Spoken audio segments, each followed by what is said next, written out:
Mali, Assimi Goïta, le grand frère des souverainistes sahéliens. Ce ne pouvait être que lui, le président Assimi Goïta. Samedi 6 juillet, le chef d'État malien, le colonel Assimi Goïta, a été désigné président en exercice de l'Alliance des États du Sahel, AES.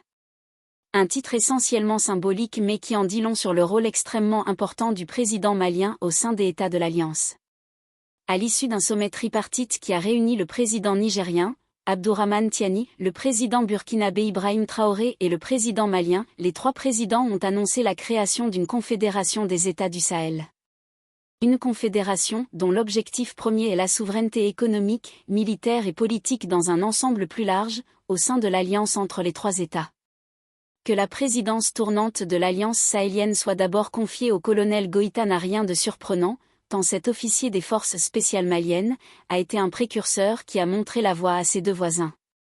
Premier à être arrivé au pouvoir, à Bamako, en août 2020, à l'issue d'un putsch d'un quarteron de colonels qui l'ont mis en avant parce qu'il était le plus consensuel d'entre eux, pour mettre un terme à la crise économique, à la corruption et un coup d'arrêt aux groupes armés terroristes.